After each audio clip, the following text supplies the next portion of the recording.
Dali lang, Lolo Isidro. Si Edsel, nandun pa po siya sa kuta ng mga aswang. Hindi ko pwedeng pabayaan ang kapatid ko. Kailangan ko siyang balikan. Balikan natin siya, Lolo. Hindi na maaari, Dante.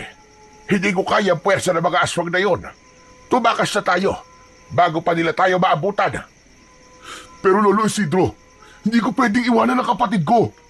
Nangako ko sa mga magulang namin na poprotektahan ko si Edsel, Lolo. Babalikan ko siya. Edsel, makinig ka sa akin. Alam ko mabigat ito para sa iyo. Pero magpasalamat ka na lamang sa Diyos at nagawa mo makatakas sa kuta ng mga aswang na yon. Hindi maaari, Lolo. Ililigtas natin siya, Lolo. Parang awa mo na. Gamitin mo ang mutya ng puting ahas. Parang awa mo na, Lolo. Ikinalulungkot ko, Dante. Pero mahina na ang katawan ko. Kahit ang mutya na meron ako, ay hindi na ako kayang palakasin. Isa pa, sigurado ako na sa mga oras na ito ay wala na ang kapatid mo. Sa dami ng aswang sa kutang yon. Malamang ay... Anak ng putya, hindi totoo yan. Buhay pa ang kapatid ko. Buhay pa siya. Kung ayaw siyang iligtas, ayoko na lang ang magliligtas sa kanya. Atakbo na sana si Dante, pabalik sa kuta ng mga aswang, nang dumating ang mga kalalakihan sa baryo na may dalang sulo ng apoy.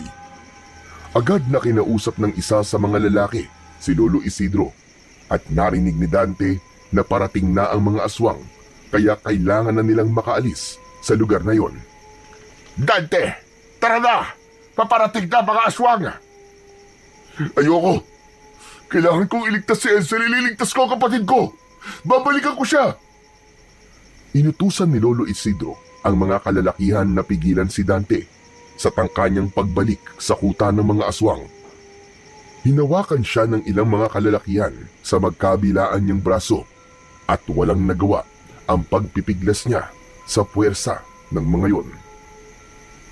Habang umiiyak, ay walang tigil na isinisigaw ni Dante ng paulit-ulit ang pangalan ng kanyang nakababatang kapatid na si Edsel. Halos mabaliw na siya ng sandaling yon habang iniisip na pinagpipiestahan na ng mga gutom na aswang ang katawan ng kanyang kapatid.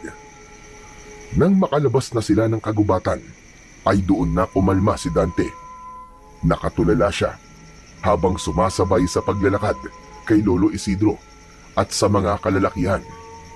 Nanginginig pa rin ang katawan ni Dante, hindi dahil sa pagod at takot, kundi dahil sa konsensyang unti-unti siyang kinakain. Pagkarating nila sa kubo ni Lolo Isidro, agad silang pumasok doon. Nangihinang napaupo si Dante habang walang patid ang pagpatak ng kanyang mga luha. Tulala siyang nakatingin sa sahig, habang ang mga kamay niya ay mahigpit na nakatikom. Hindi ko mapapatawad sa sarili ko sa pag-iwan ko kay Edsel sa kuta ng mga aswang na yun. Wala akong kwentang kapatid!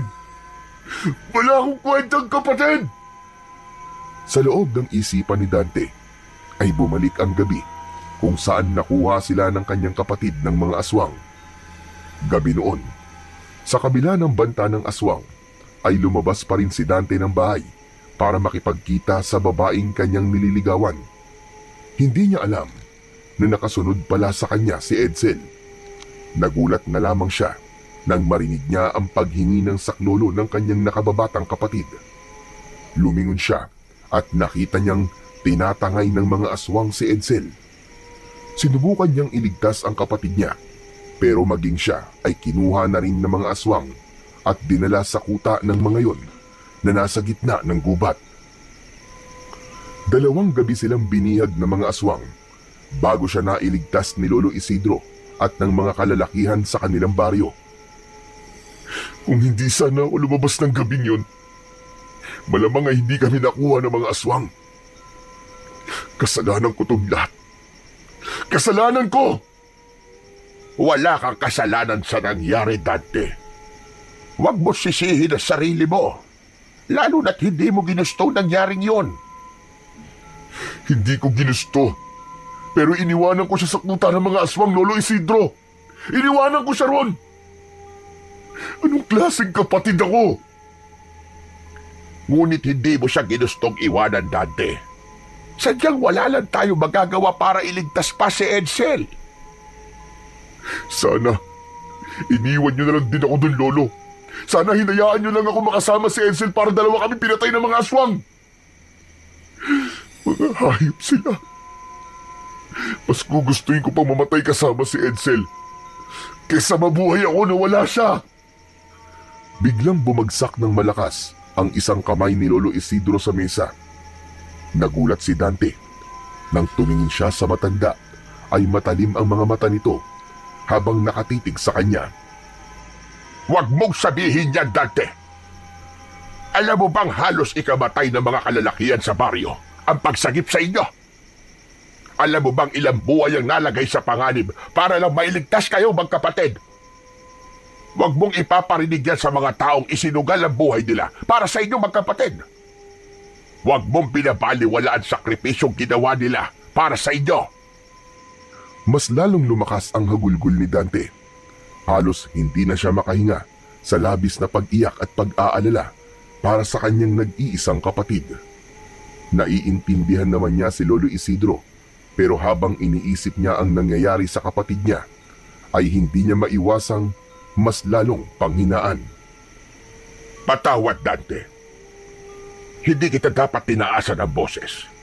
Alam ko natatakot ka, pero isang bagay lamang ang iyong tatandaan. Merong dahilan kung bakit ikaw lang ang nakaligtas. May dahilan kung bakit nangyayari ang lahat ng ito. Lolo Isidro, hindi ko maisip kung anong dahilan na sinasabi mo. Sabihin mo nga sa akin para maintindihan ko lahat. Hindi ko rin alam, Dante. Mahirap man tanggapin pero minsan ay may mga masasakit na pangyayari na hindi natin agad malalaman kung bakit kailangan yung mangyari. Pero darating at darating ang araw, mahahanap mo rin ang kasagutan. Pinunasan ni Dante ang kanyang luha, pero hindi pa rin maalis-alis ang bigat sa kanyang puso. Pakiramdam niya ay isa siyang malaking kabiguan sa kanyang mga magulang dahil hindi niya nagawang iligtas ang kanyang nakababatang kapatid mula sa mga aswang na dumukot sa kanila. Matapos na mag-usap ni Dante at Lolo Isidro, ay nagtungo na si Dante sa kwarto nila ni Edsel. Nang humiga siya, ay mas lalo siyang napaiyak sapagkat hindi siya sanay na hindi niya katabi sa higaan na yon ang kanyang kapatid. Mula pa pagkabata, ay si Dante na ang tagapagtanggol ng kanyang kapatid na si Edsel. Noon ay may isang maliit na sakahan ang kanilang ama at ang ina naman nila ay laging abala sa paghahabi ng banig na ibinibenta nito sa palengke. Hindi man marangya ang kanilang buhay, ay sapat naman yon para sa kanila. Hanggang sa dumating ang gabing bumago sa buhay nila. Isang malakihang pag-atake ng mga aswang ang nangyari sa loob ng kanilang baryo. 10 taong gulang pa lamang siya noon, habang si Edsel naman ay 5 taong gulang. Sa pag-ataking yon ay namatay ang kanilang mga magulang nang dahil sa pagtatanggol sa kanilang magkapatid mula sa mga aswang. Mula noon ay si Lolo Isidro na ang kumupkup sa kanila. Ito na ang tumayong mga magulang nilang magkapatid. Mahina ang katawan ni Edsel at madali itong kapitan ng sakit. Kaya naman, si Dante ang naging tagapagtanggol ng kanyang nakababatang kapatid. Kapag may batang nambubuli kay Edsel dahil sa kapayatan nito, ay hindi nagdadalawang isip si Dante na manuntok, lalo na kapag nakikita niyang pinapaiyak ang kapatid niya. Kaya nang gabing dinukot sila ng mga aswang, ay hindi niya mapatawad ang sarili. Nangako kasi siya sa mga magulang niya na poprotektahan niya palagi si Edsel. Matapos maalala ang lahat ng yon, ay pilit na pumikit si Dante at pilit niyang isinantabi ang sakit na kanyang nararamdaman. Ngunit kahit na anong gawin niya, ay hindi niya matakasan ang katotohanan na iniwan niya ang kapatid niya sa kamay ng mga aswang. Sa nakalipas na 2 araw, ay madalas na walang imik si Dante. Palagi siyang tahimik na nakaupo sa may bintana na para bang hinihintay niya ang pagbabalik ng kanyang kapatid. Hindi niya pa rin matanggap ang sinapit ni Edsel. Kung minsan pa nga, nagigising si Dante sa gitna ng gabi dahil napapanaginipan niya si Edsel na umiiyak at humihingi ng tulong. Maging sa pagkain ay wala siyang gana. Hindi siya makatulog ng mahimbing at sa umaga ay madalas siyang umiiyak sa gitna ng kanyang mga gawain. Kaya naman isang umaga ay hindi na kinaya pa ni Dante. Nagdesisyon siyang magtungo sa kuta ng mga aswang kahit pa alam niyang delikado. Mabilis niyang tinahak ang daan patungo sa gubat. Dumaan siya sa masukal na daan. Nang marating ni Dante ang kuta ng mga aswang, ay napahinto siya. Bumalik sa alaala niya ang unang gabi na dinala sila roon ni Edsel ng mga aswang na dumukot sa kanila. Tahimik ang paligid at nagtaka siya dahil wala siyang nakitang kahit na isang aswang doon. Ang amoy ng dugo at nabubulok na laman ay wala na. Napapitlag si Dante nang marinig ang isang tinig sa kanyang likuran. Mukhang nilisa na nila ang kuta nila dahil nalaman na ng mga tao kung saan sila nagtatago. Malamang nga na nagtatayo na naman sila ng panibagong kuta. Hindi sumagot si Dante. Bagkus ay mabigat ang mga hakbang na tinungo niya ang kubo kung saan sila ikinulong noon. Sa pagbukas niya ng pinto, ay naramdaman niyang mas bumigat ang dibdib niya. Napasinghap siya nang makita niya ang isang dugoang damit sa sahig. Dinampot niya yon at bumalik sa alaala niya ang takot sa mga mata ni Edsel at ang iyak nito. Mahigpit na hinawakan ni Dante ang damit dahil alam niya na yun ang damit na suot ni Edsel nang dukutin sila ng mga aswang. Patawarin mo ko, Edsel. Patawad kung hindi kita naprotektahan. Patawad kung hindi kita naisama sa pagtakas ko. Napahagulgol ng pag-iyak si Dante habang yakap-yakap ang dugoang damit ng kanyang kapatid.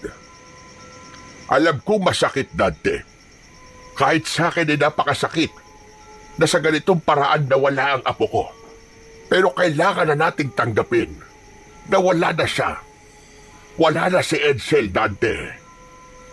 Patuloy lang ang pag-iyak ni Dante habang hindi pa rin niya matanggap ang katotohanang sinabi ni Lolo Isidro.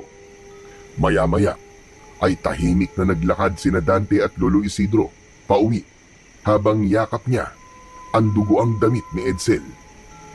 Nang makarating sila sa bahay, ay dun lang niya binasag ang katahimikan. Lo, baka pwedeng ilibing natin ang damit ni Edsel. Wala naman ang katawan niya eh. Gusto ko may mapupuntahan ako sa tuwing gusto ko siyang alalahanin.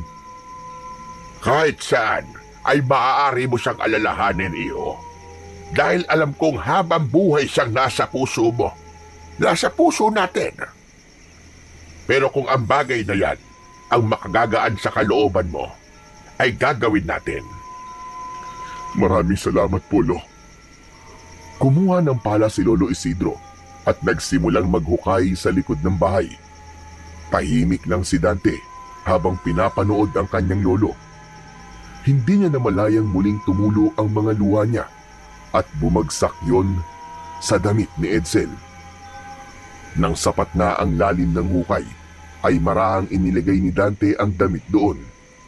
Ilang sandali siyang nakatitig sa dugo ang damit at umasa siya na magkakaroon ng himala at bigla na lamang darating si Edsel. Patawad. Patawad, Edsel. Patawad kung hindi kita nailigtas. Alam ko na kung nasan ka man ngayon.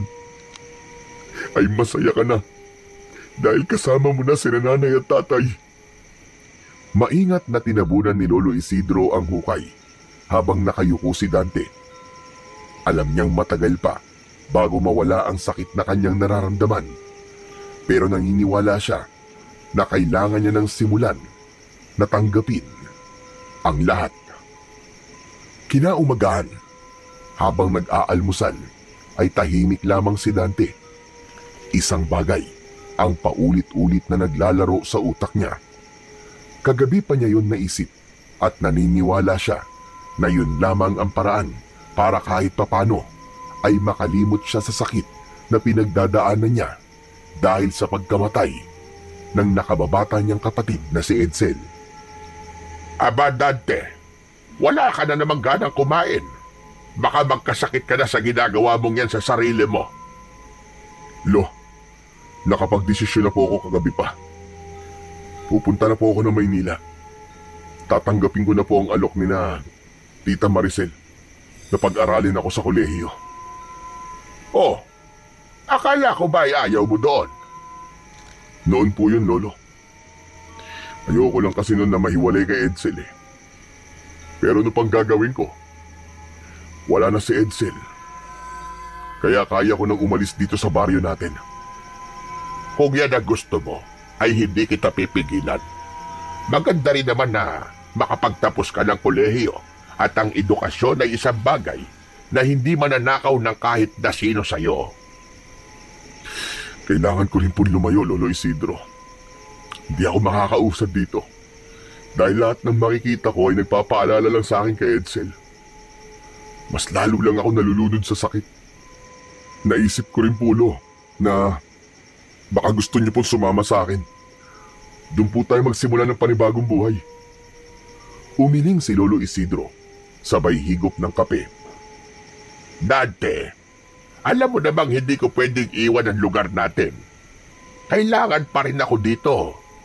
Ako ang may hawak ng mutya ng puting ahas. Abay kung aalis ako, sino magpoprotekta sa baryo natin? Hindi pa tapos ang laban natin sa mga aswang. Dahil hanggang ngayon ay umaatake pa rin sila rito. Hindi na yata titigil ang mga walang yon hanggang hindi nila tayo nauubos. Pero Lo, kaya niyo po ba mag-isa rito? Matagal na akong mag-isa.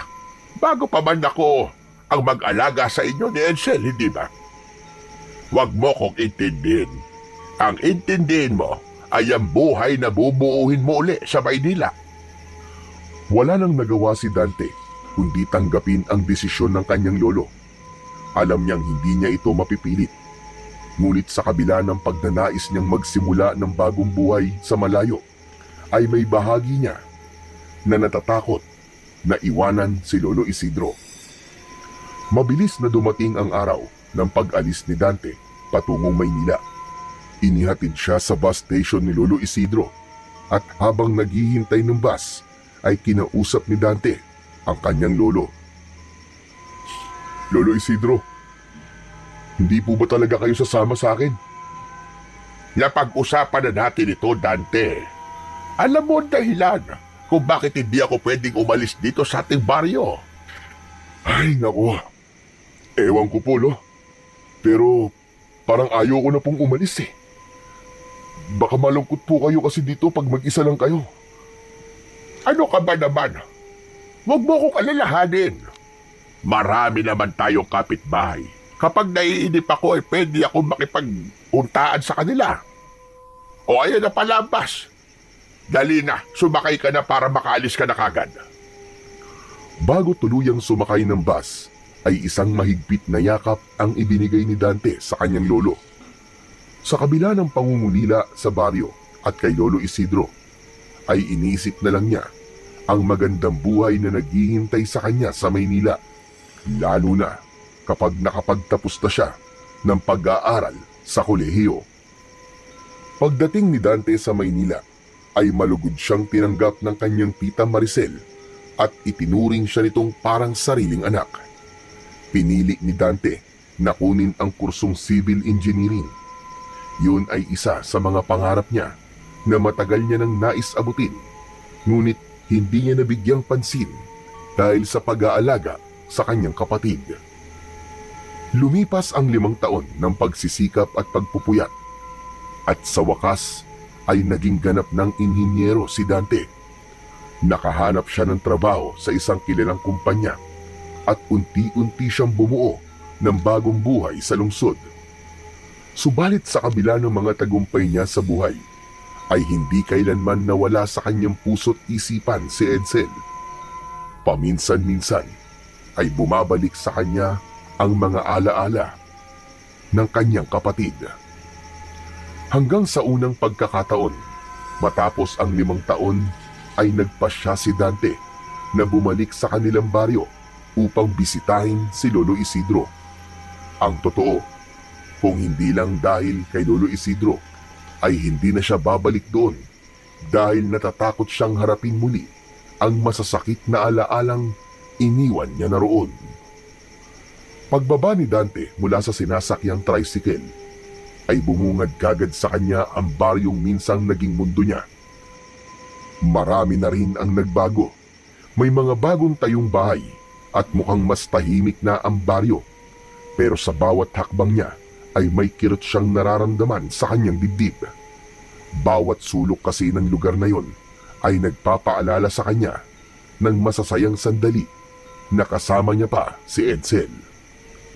Mabigat ang hakbang ni Dante habang palapit sa bahay ni Lolo Isidro, hanggang sa nakita niya si Lolo Isidro na abala sa pagdidilig ng mga tanim nitong gulay sa gilid ng bahay. Mas payat na ito ngayon kaysa dati at kita sa kilos nito ang panghihina ng katawan.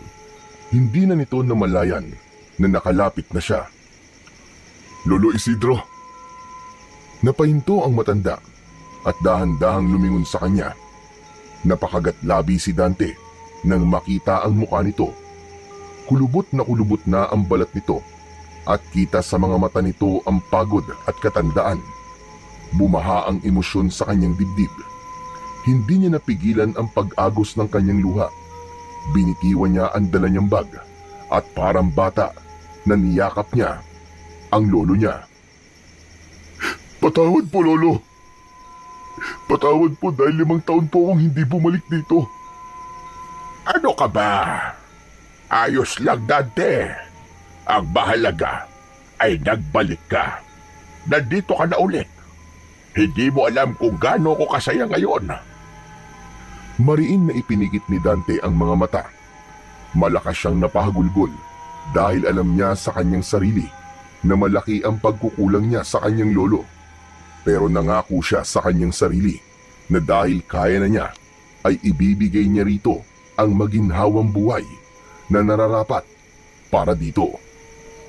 Nang humupa ang emosyon ni Dante, ay pumasok na sila sa loob ng bahay. Iginala ni Dante ang mga mata sa kabuuan ng bahay at napangiti siya dahil walang ipinagbago yon. Sa dati pa rin nakapwesto ang mga gamit. Pakiramdam niya tuloy ay para siyang bumalik sa nakaraan. Wala pa rin palang nagbago sa bahay niyo, Lolo Isidro. Ganito pa rin po nung umalis ako. Wala talaga akong binago, Apo. Ang gusto ko kasi ay pagbalik mo ganito pa rin ang madadatnan mo. Muling tumingin si Dante sa paligid at hinayaan ang sarili na namnamin ang bawat sulok ng bahay na minsan niyang tinawag na tahanan. Nang naupo si Lolo Isidro sa mahabang upuan, ay tumabi siya sa matanda. Kumusta ka naman, Dante? Ang pag-aaral mo? Sa awa ng Diyos, Lolo, tapos na po ako mag-aral. Engineer na po ako ngayon at may trabaho na rin po ako sa Maynila. Ito nga po't buti pinayagan. Nag-leave lang po ako na matagal kasi gusto ko pong makasama kayo ng mas matagal. Abay, mainam naman kung ganon. Natupad mo na ang pangarap mo. Apo, napakasaya ko para sa iyo dahil alam ko na noon pa man ay pangarap mo na ang maging isang inhinyero. Kaya nga po, Lolo Isidro eh. Akala ko po talaga hindi ko na po matutupad ang pangarap kong yun. Pero ito kahit papaano po, iniisip ko na baka kaya nawala si Edsel kasi para makaalis ako sa baryo natin at matupad ko po ang aking pangarap. At alam ko po na kung nasan man si Edsel ngayon, ay masaya rin po siya para sa akin. Sabi ko naman sa iyo, Dante, Mahahanap mo rin ang mga kasagutan kung bakit nangyari ang lahat ng yon sa buhay mo. May mga bagay na masakit, pero kailangan mangyari. Kasi yon ang nakatakdang mangyari. Wala tayong kontrol sa kung ano ang plano ng Panginoon para sa atin. Dahan-dahang tumango si Dante. Kahit masakit ang pagkawala ni Edsel, gusto niyang maniwala na may dahilan ang lahat. Ngumiti siya ng bahagya kahit may lungkot pa rin sa mga mata niya. Hinagabihan ay may ngiti sa labi na dumulog sa pagkainan si Dante nang makita niya ang nilutong ulam ng kanyang lolo Isidro. Ang ulam ay adobong manok na may kasamang nilagang itlog. Simpleng putahe lamang yun, pero paboritong-paborito yun ni Dante, lalo na kapag si Lolo Isidro ang nagluto. Tinikman niya ang adobong manok at tumangu-tangu siya. Iba pa rin talaga ang luto mo, Lolo Isidro. Kahit sang kainan sa Maynila, walang tatalo sa adobo mo. Ito talaga ang pinakamasarap na adobo sa buong mundo. Maniwala ka, Lolo Isidro. Yan talaga ay niluto ko. At alam kong matagal ka nang hindi nakakatikim ng adobo ko. Kaya nga, Lolo eh. Nagjejeta ako pero bahala na. Sinimulan na nilang kumain. Habang ninanamnam ni Dante ang bawat subo, ay naalala niya ang isang dahilan kung bakit siya bumalik sa baryo nila. Tumingin siya kay Lolo Isidro at nag-ipon ng lakas ng loob bago nagsalita. Lolo, gusto niyo na bang sumama sa akin sa Maynila? Meron na po akong pinapatayong bahay doon. Doon na po kayo manirahan. Malawak din po ang bakuran ko ron, kaya pwede kayong magtanim, kagaya po ng ginagawa niyo rito. Hindi ko pa pwedeng iwanan ang baryo natin, Apo. Dahil pa rin po ba sa mga aswang? Tumango ang matanda bilang pagsagot. Pambihira. Hanggang ngayon pala hindi pa rin sila humihinto sa pagsalakay at pamimeste dito. Pero Lolo, matanda na po kayo. Hindi po ba oras na para huminto na po kayo sa pakikipaglaban? Dante, iho. Hanggat may mga sumasalakay na aswang dito, at hanggat ako ang nagmamay-ari ng mutya ng puting ahas, ay makikipaglaban pa rin ako sa mga aswang. Mahal na mahal ko ang baryo na ito, at hindi ko ito pwedeng iwanan nang hindi nauubos ang mga hinayupak na aswang na yan. Napatingin si Dante sa kwintas na suot ng kanyang lolo. Isang simpleng itim na tali yon na may palawit na puting bato. Ang puting batong yon ay ang tinutukoy ng lolo niya na mutya ng puting ahas. Ipinamana yon kay Lolo Isidro ng lolo nito. Ang mutya ng puting ahas ay isang mahiwagang mutya na nagtataglay ng kapangyarihan laban sa mga aswang. Bata pa lamang si Dante nang una niyang masaksihan ang totoong kapangyarihan ng mutya. Isang gabi, sinalakay ng mga aswang ang baryo nila. Nakita niyang humawak si Lolo Isidro sa mutya at biglang bumalot sa katawan nito ang isang liwanag na tila nagbigay rito ng kakaibang lakas. Maraming aswang na napatay noon si Lolo Isidro at simula ng gabing yun ay naniwala na siya sa taglay na kapangyarihan ng mutya. Nang sumunod na araw ay maagang nagising si Dante. Madilim-dilim pa ang paligid nang bumangon siya mula sa kanyang higaan at lumabas ng bahay. Agad niyang nakita si Lolo Isidro sa labas na abala sa pagpapakulo ng tubig sa isang lumang kalan na gawa sa bato. Nang makita siya ng matanda ay ngumiti ito. Aba, ang aga mo naman yatang magising, Dante. Magandang umaga po. Sanay na po kasi ako magising ng ganitong oras eh. Oo nga pala, Lolo Isidro. Magja-jogging lang po ako sandali ah. O sige, pero bumalik ka kagad para sabay tayo mag-almusal. Ngumiti si Dante bago tumalikod at nagsimulang tumakbo palabas ng bakuran. Ramdam niya ang sariwang simoy ng hangin habang nagja-jogging siya. Bawat lugar na kanyang nadadaanan ay may mga ala-alang bumabalik sa kanyang isipan. Walang direksyon ang kanyang ginawang pagtakbo at hinayaan lang niyang dalhin siya ng kanyang mga paa sa kung saan hanggang sa napadpad siya sa dulong bahagi ng baryo. Napahinto si Dante nang makita niya roon ang nakatayong isang napakalaking bahay. Malamansyon ang estruktura noon na hindi pangkaraniwan sa kanilang baryo. Napapalibutan yon ng mataas na pader at ang gate ay yari sa magandang uri ng bakal. Hindi siya makapaniwala na may nakapagtayo ng ganong uri ng bahay sa baryo nila. Napabuntong hininga si Dante bago tumalikod at nagsimulang tumakbo pabalik sa bahay ni Lolo Isidro. Hindi niya maalis sa isip ang malaking bahay na kanyang nakita. Sa kanyang pagtakbo ay hindi nakaligtas sa mga mata niya ang mga ligaw na bulaklak sa tabi ng daan. Kulay bughaw ang bulaklak at meron yung kakaibang taglay na ganda. Huminto si Dante at pumitas siya ng ilan sa mga bulaklak. Saka siya muling nag-jogging pabalik sa bahay ni Lolo Isidro. Pagdating sa bahay ay nagtungo siya sa likod ng bahay.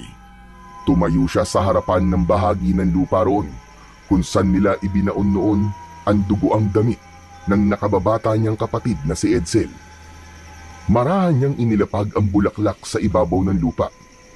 Napayuko siya at hindi niya na napigilan pa ang pagpatak ng kanyang mga luha. Edsel, kapatid ko. Kumusta ka na? 5 taon na pala lumipas simula nung nawala ka. Ang tagal na, tol. Pero hanggang ngayon, ay hindi ko pa rin matanggap na hindi na kita makikitang muli. Oo nga pala, tol. Natupad ko na pala mga pangarap ko. Engineer na ako ngayon. Naging mahirap, pero kinaya ko. Pero alam mo ba, kahit gaano ako kasaya sa narating ko, lagi ko naiisip na hindi mo na ito makikita ng personal. Hindi mo na ako nakitang graduate, tol. Hindi ba gusto mo na tumira sa Maynila nun? Kaya ko sana tuparin na ang pangarap mo na yun. Pero ngayon, tol, wala ka na eh. Alam mo ba? Minsan iniisip ko kung bakit ikaw pang nawala. Bakit hindi na lang ako? Pero alam ko kung nasan ka man ngayon ay masaya ka na. Mahal na mahal kita, tol. At kahit kailan, hindi kita makakalimutan. Hinayaan ni Dante na dumaloy ang emosyon niya. Hinayaan niyang maramdaman ang presensya ng kanyang nakababatang kapatid kahit pa sa kanyang isip at alaala lang ito nananatili. Sandali pa siyang tumigil sa kanyang kinatatayuan bago siya nagdesisyon na umalis upang pumasok na sa bahay ni Lolo Isidro. Sa pagpasok ni Dante sa bahay ay naamoy niya kagad ang pritong tuyo at sinangag na kanin. Nakita niya si Lolo Isidro na naghahain na ng almusal sa pagkainan, kaya lumapit na siya rito. Oh, Dante! Sakto ang dating mo. Kakain na tayo. Halika na't maupo ka na rito. Aba, sandali lang. Bakit parang namumugto yata ang mga mata mo? Umiyak ka ba? Kinausap ko lang po sandali si Edsel sa likod ng bahay, Lolo. Doon po sa lugar kung saan natin ibinaon ang kanyang damit. Pakiramdam ko, Lolo, buhay pa rin ang kapatid ko. At nandito lang siya.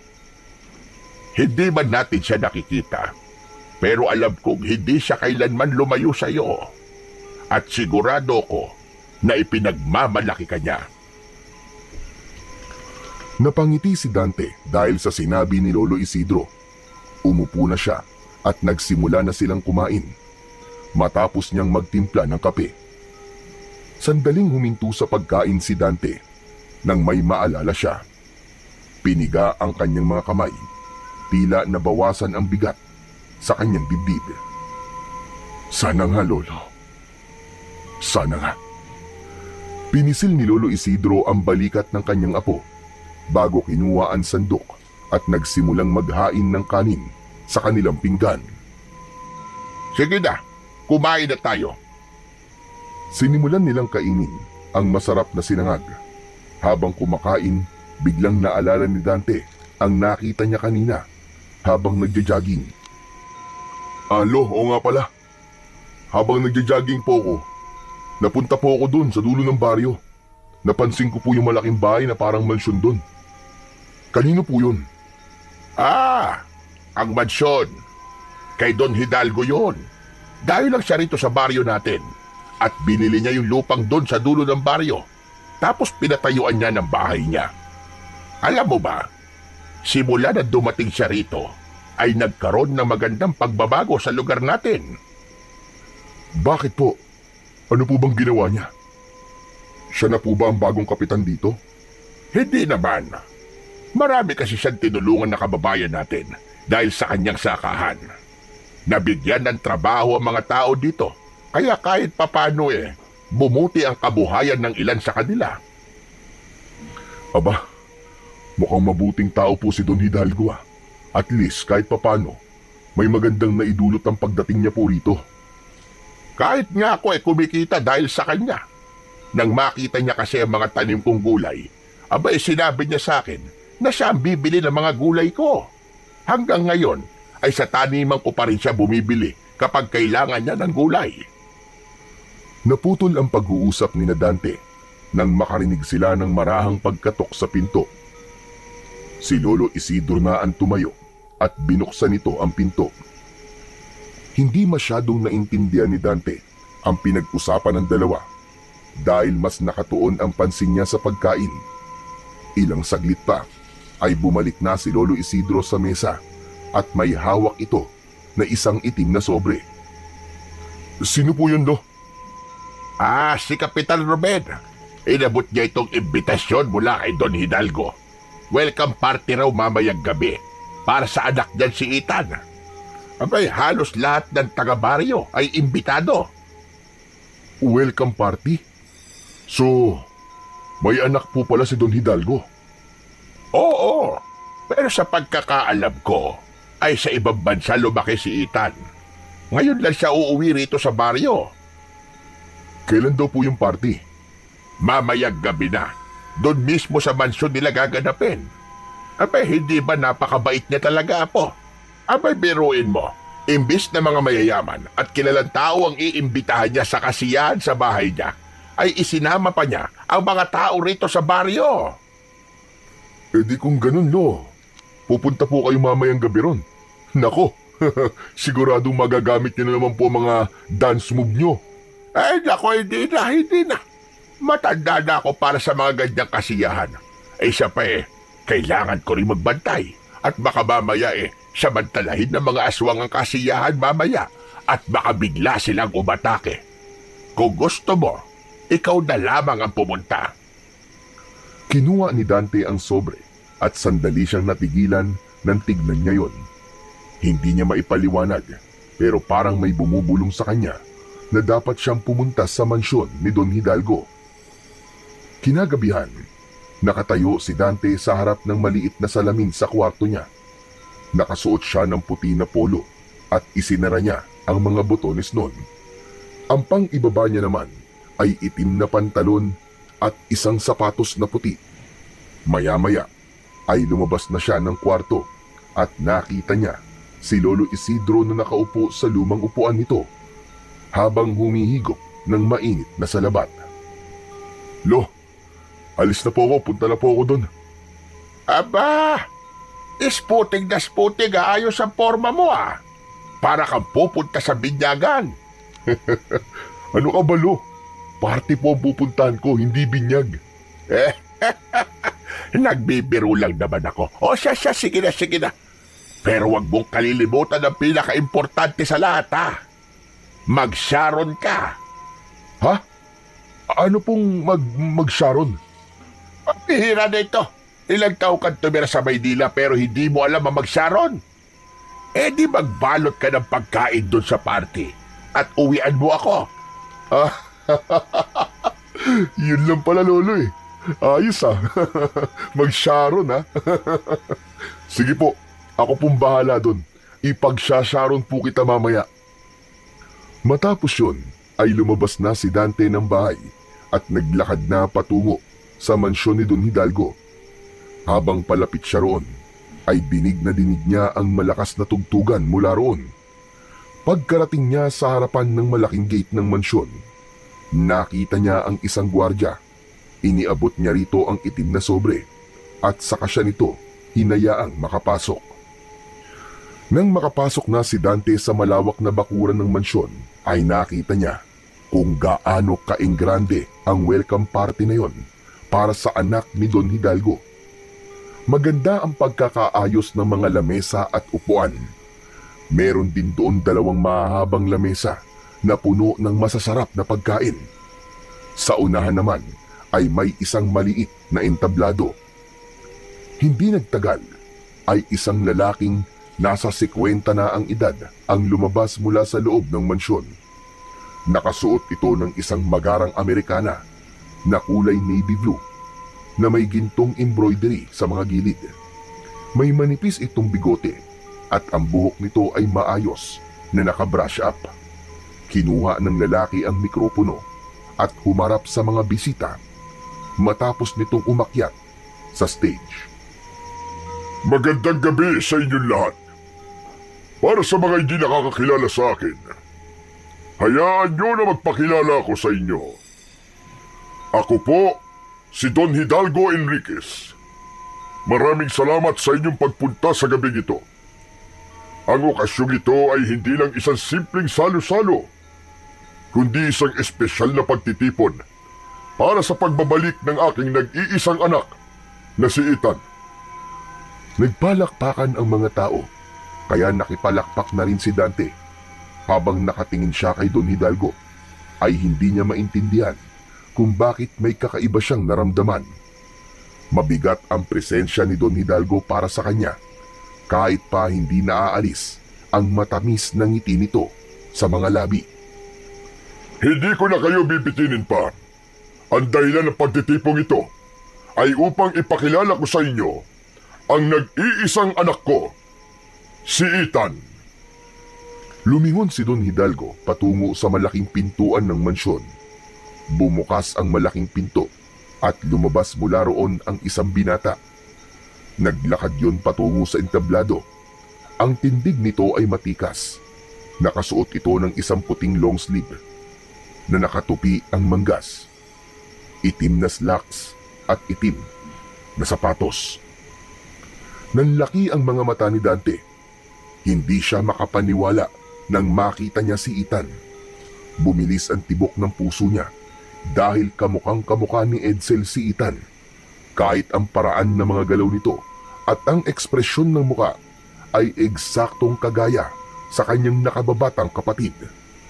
Ang pagkakaiba lamang ay nagmukhang mas mature na ito. Inabot ni Don Hidalgo ang mikropono kay Ethan. Magandang gabi po sa inyong lahat. Ako po si Ethan Enriquez. Masaya po akong makilala kayo at makasama ngayong gabi. Bagamat lumaki po ako sa ibang bansa, nais ko po maging bahagi ng lugar na ito. Maraming salamat po sa inyo. Nagpalakpakan ang mga tao, ngunit para kay Dante ay wala siyang naririnig kundi ang boses ni Ethan. Pagkababa ni Ethan mula sa entablado ay hindi na nakapagpigil si Dante. Agad siyang sumugod palapit dito at niyakap niya ito ng maigpit. Nagulat siya nang malakas siyang itulak ni Ethan palayo. Halata sa mukha nito ang pagtataka at inis. Nawalan siya ng balanse at napaupo siya sa lupa. Sino ka? At bakit mo ako niyayakap ng basta-basta, ha? Tumayo si Dante habang hindi niya inaalis ang tingin kay Ethan. Edsel, hindi mo ba ako kilala? Ako to, ang Kuya Dante mo. Pasensya na, pero hindi kita kilala. Ngayon lang kita nakita eh. Ikaw si Edsel, sigurado ako. Hindi ako maaaring magkamali. Magkapatid tayo. Edsel, Diyos ko, hindi ako makapaniwala na buhay ka. Paano ka nakaligtas sa mga aswang? Sorry pero hindi ko alam ang sinasabi mo. Tigilan mo ang pagtawag sa akin ng Edsel dahil hindi Edsel ang pangalan ko. Papa, sino ba ang taong to? Bakit nanggugulo to sa welcome party ko? Magsasalita pa sana si Dante upang ipaliwanag ang lahat, pero lumapit doon si Don Hidalgo at tinapik siya sa balikat. Iho, mukhang nagkakamali ka. Hindi Edsel ang pangalan ng anak ko. Ethan. Ethan ang pangalan niya. Hindi. Alam ko siya si Edsel. Alam ko siya kapatid ko. Alam ko ang itsura ng kapatid ko. Kung hindi siya si Edsel, abay bakit kamukha niya ang kapatid ko? May nararamdaman akong lukso ng dugo sa kanya. Napatingin ang ilang bisita sa kanila at ang iba naman ay nagbulungan pa. Pinilit lumapit ni Dante kay Ethan, ngunit agad siyang hinarangan ng dalawang matitipunong security guard. Edsel! Maniwala ka, ako to! Ako Kuya Dante mo, Edsel! Palabasin niyo na nga yan dito. Gumagawa lang ng gulo yan eh. Mahigpit na hinawakan si Dante sa magkabila ang braso ng dalawang security guard. Ano ba? Bitiwan niyo ako! Edsel, pakinggan mo ako! Kuya mo ako! Bakit hindi mo ako maalala? Nagpumiglas si Dante at pilit niyang nilabanan ang mahigpit na paghawak ng mga gwardya, pero wala siyang nagawa. Wala man lang emosyon sa mukha ni Ethan habang pinagmamasdan niya ito na inilalayo rito ng mga tauhan ni Don Hidalgo. Patuloy na isinisigaw ni Dante ang pangalan ng kanyang kapatid habang hinihila siya ng mga gwardya papalayo. Nang tuluyan siyang mailabas sa gate, ay agad na isinarado ng isang gwardya ang gate. Naiwang nakatayo si Dante sa labas ng mansyon. Habol niya ang kanyang paghinga at nangangatog ang buo niyang katawan. Mula sa labas ng gate ay tinanaw niya si Ethan na bumalik na sa loob ng mansyon. Mabigat ang bawat hakbang ni Dante habang naglalakad siya pabalik sa bahay ni Lolo Isidro. Bagsak ang kanyang balikat at nakayuko siya na para bang pinagbagsakan siya ng langit at lupa.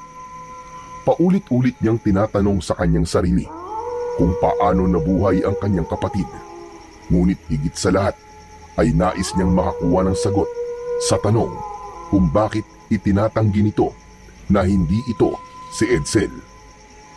Hindi na namalayan pa ni Dante na nasa harapan na siya ng bahay ng kanyang lolo. Pagpasok niya ay nakita niya si Lolo Isidro na nakaupo at nagbabasa ng isang lumang libro. Aba, bakit ang bilis mo namang nakauwi? Tapos na ba kagad ang parte? Hindi nagsalita si Dante. Sa halip, tahimik siyang naupo sa tabi ni Lolo Isidro para siyang wala sa sarili. Ano bang nangyayari sa'yo? Sandali, nakapag-sharod ka ba, Apo?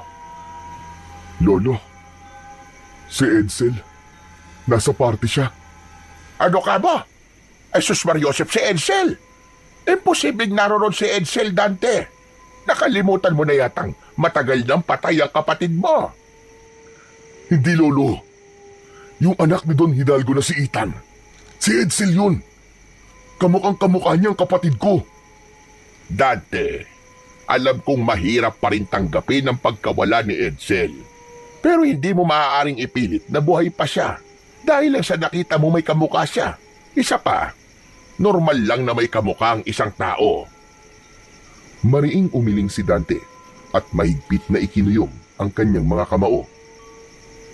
Hindi, Lolo eh. Hindi lang siya basta kamukha ni Edsel. Nararamdaman ko na siyang kapatid ko. Siya si Edsel. Hindi ako maaaring magkamali. Kapag nakita mo si Ethan, Lolo, sigurado ko maniniwala ka rin sa akin. Tinitigan siya ni Lolo Isidro na para bang sinusuri nito kung nagsasabi siya ng totoo o kung dala lamang yon ng matinding lungkot dahil hindi pa rin niya matanggap na wala na ang kanyang kapatid. Nang sumunod na umaga, ay agad na nagpunta si Dante sa harap ng mansyon ni na Don Hidalgo. Nakatayo siya sa isang makapal na halaman, hindi kalayuan mula sa gate. Tahimik siyang naghintay at hindi niya inalis ang mga mata sa gate. Umasa siya na makikita niya mula roon si Ethan. Makalipas nga lang ang ilang sandali, ay bumukas ang gate at lumabas mula roon si Ethan. Naglakad ito patungo sa direksyon ng kagubatan. Agad na tumayo si Dante mula sa kanyang pinagtataguan at palihim na sinundan si Ethan. Sinigurado niyang hindi siya nito mapapansin, kaya labis ang pag-iingat niya sa bawat paghakbang niya. Habang palalim sa kagubatan, ay lalo siyang kinabahan. Pamilyar kay Dante ang direksyong tinatahak ni Ethan, hanggang sa natigilan siya nang makita kung saan ito nagtungo. Walang iba kundi sa dating kuta ng mga aswang na abandonado na. Huminto si Ethan sa gitna ng kuta at lumingalinga pa sa paligid. Hindi na nakapagpigil si Dante at lumapit na siya kay Edsel. Tinawag niya ito at may inis sa muka na lumingon ito sa kanya. Ikaw na naman? Anong ginagawa mo rito? Sinundan mo ba ako hanggang dito? Ngayon ay sigurado na ako na ikaw nga talaga si Edsel. Alam mo kung anong lugar na ito, di ba? Kaya ka nandito ay dahil ito ang lugar kung saan tayo dinala ng mga aswang 5 taon nang nakararaan. Hindi ko alam ang sinasabi mo. Tumigil ka na sa ilusyon mo, magkapatid tayo. Wala akong kapatid. Ako lang ang nag-iisang anak ng papa ko. Naglakad-lakad lang ako, kaya napadpad ako sa lugar na ito. Bakit ba itinatanggi mo na ikaw si Edsel? Galit ka ba sa akin? Dahil ako lang nailigtas ni Lolo Isidro noon. Mariing hinawakan ni Dante ang magkabila ang balikat ni Ethan at matiim niya itong tinignan ng diretso sa mata. Nakita niya ang bahagyang panginginig ng labi ni Ethan. Nagulat si Dante nang bigla siyang itulak ni Ethan ng malakas. Napaatras siya ng ilang hakbang. Tumalikod si Ethan at mabilis na naglakad palayo. Pero hindi agad sumuko si Dante. Agad niyang hinabol si Ethan at muli niya itong hinawakan sa balikat. Mabilis na humarap si Ethan at malakas siya nitong sinuntok sa muka. Napapikit si Dante sa lakas ng suntok ni Ethan. Nawalan siya ng panimbang at napaupo siya sa lupa. Kapag hindi mo ako tinantanan, pulis na ang makakaharap mo. Huwag mo akong subukan. Kayang-kaya kitang ipakulong. Lalo na't hindi naman kita kaano-ano.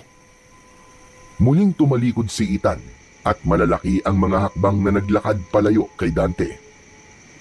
Sa kabila ng pananakit ni Ethan, ay hindi pa rin nawala sa isipan ni Dante na ito nga ang kapatid niyang si Edsel. Mabigat ang hakbang ni Dante nang maglakad siya pabalik sa bahay ni Lolo Isidro. Maapdi pa rin ang kanyang labi dahil sa suntok na natanggap niya kay Ethan. Papasok na sana siya sa bahay nang sumulpot mula sa gilid ng bahay si Lolo Isidro na may dalang mga kahoy na panggatong. Bumakas ang pag-aalala sa mukha ng matanda nang makita ang pasa sa mukha niya. Abe, ano nangyari sa iyo, Apo? Bakit may pasa ka sa mukha mo? Sinuntok po ko ni Edsel. Anong ibig mong sabihin? Baka si Ethan. Bakit ka naman niya susuntukin? Sinundan ko po siya. Nagpunta po siya doon sa dating kuta ng mga aswang. Alam kong alam niya po na doon kami dinala ng mga aswang na dumukot sa amin dati. Kaya gaya ko, ay binalikan din po niya ang lugar na yon. Pinilit ko sa kanya na siya si Edsel. Hanggang sa nagalit na siya, kaya sinuntok niya ako. Umiling si Lolo Isidro at napabuntong hininga. Kaya ka naman pala sinuntok kasi masyado kang makulit. Ano ba naman yan, Dante? Kung si Edsel nga ang Ethan na yon, hindi ba dapat natuwa siya nang makita ka niya? Ramdam ko pong galit siya sa akin, Lolo. At alam ko po kung bakit. Iniisip po niya na iniwanan ko siya noon. Akala niya pinabayaan ko siya sa kamay ng mga aswang. Nagtagpo ang mga mata ni na Dante at Lolo Isidro. Hindi na nagsalita ang matanda at napailing na lamang ito. Ramdam niya na hindi pa rin kumbinsido ang lolo niya sa mga sinasabi niya, pero naniniwala siya na sa oras na makita ni Lolo Isidro si Ethan ay maniniwala ito na nagsasabi siya ng katotohanan. Kinagabihan, sa gitna ng mahimbing na pagtulog ni Dante, ay bigla siyang nagising dahil sa kaguluhan sa labas. Agad siyang bumangon at sumilip sa bintana. Nanlaki ang kanyang mga mata nang makita ang ilang mga aswang na inaatake ang mga tao sa labas nila. Hindi na siya nag-isip at mabilis siyang lumabas ng kwarto at nagulat siya nang makita niya si Lolo Isidro na palabas na ng bahay habang may dalang buntot ng pagi. "Lolo, ano gagawin mo?" Saglit siyang nilingon ng matanda. Matigas ang ekspresyon sa mukha nito. Lalabas ako para lumaban sa mga aswang. Hindi ko pwedeng hayaang patayin nila mga tao rito. Nagmadali si Dante patungo sa kusina at dinampot ang itak na nakasabit sa dingding. Matapos yun, ay binalikan niya ang kanyang lolo na palabas na ng bahay. "Sasama ako sa inyo, Lolo. Oras na para makatulong ako sa pakikipaglaban niyo sa mga aswang." Hindi pwede, Dante. Hindi mo alam kung paano makipaglaban. Dito ka lang. Mas ligtas ka rito sa loob ng bahay. "Pero Lolo..." Wala nang pero-pero. Kapag sinabi ko dito ka lang, dito ka lang. Sa tono ng pananalita ni Lolo Isidro, alam ni Dante na kahit na anong pilit at sabihin niya, ay hindi ito papayag sa gusto niya. Kaya sa huli ay sinunod na lamang niya ang sinabi ng matanda. Matapos yun ay lumabas na si Lolo Isidro at naiwang mag-isa si Dante sa loob ng bahay. Nais niyang tulungan ang kanyang lolo, ngunit alam niya na magagalit lamang ito sa kanya. Isinarado na lang ni Dante ang pinto at sumilip siya sa bintana. Hindi niya inalis ang mata niya kay Lolo Isidro na matapang na nakikipaglaban sa mga aswang gamit ang buntot ng pagi. Alam niya na malakas ang loob nitong makipaglaban sa mga aswang dahil sa suot nito ang mutya ng puting ahas na nagbibigay rito ng lakas. Isang aswang ang malakas na hinampas ni Lolo Isidro gamit ang buntot ng pagi. Napasigaw ang aswang nang lumatay yon sa mukha nito at nag-iwan ng malalim na sugat. "Grabe! Kahit ugod-ugod na si Lolo, halimaw pa rin siya sa pakikipaglaban. Sige Lolo, hampasin mo pa! Huwag kang titigil hanggat hindi nauubos sa mga aswang na yan!" Hangang-hanga si Dante sa pakikipaglaban ng kanyang lolo. Ngunit habang tumatagal ay napapansin niya na hindi na ito kasing bilis tulad ng dati. Hindi niya maitatanggi na malakas pa rin si Lolo Isidro, pero halata na ang pagbagal ng galaw at atake nito. Dahil doon ay biglang kinabahan si Dante. Hanggang mula sa likuran ng kanyang lolo ay isang aswang ang umatake. Bago pa man makaiwas ang matanda ay bumaon na ang matutulis na kuko ng aswang sa likod nito.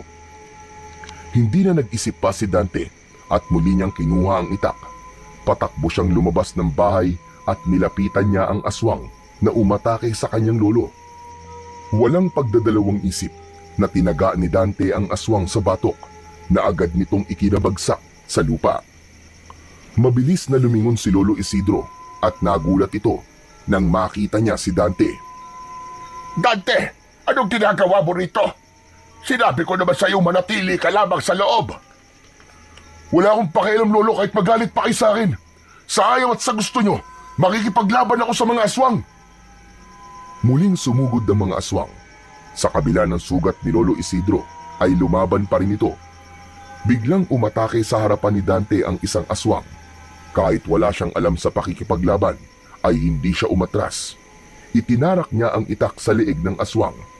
At nang hugutin niya yon, ay sumirit ang masaganang dugo mula sa sugat sa leeg ng aswang at nangisay yung bumagsak sa lupa. Luminga si Dante upang hanapin si Lolo Isidro. Nakita niya na nakahiga sa lupa si Lolo Isidro habang isang aswang ang nasa ibabaw nito. Nagpapambuno ang dalawa pero sa lagay ng kanyang lolo ay alam niya na wala itong laban. Mabilis na tumakbo si Dante para tulungan si Lolo Isidro. Nanlaki ang mga mata niya nang makita niyang nagawang hawakan ng aswang ang mga kamay ng lolo niya. Ngumanga ng malaki ang aswang at takmang sasakmalin si Lolo Isidro sa leeg.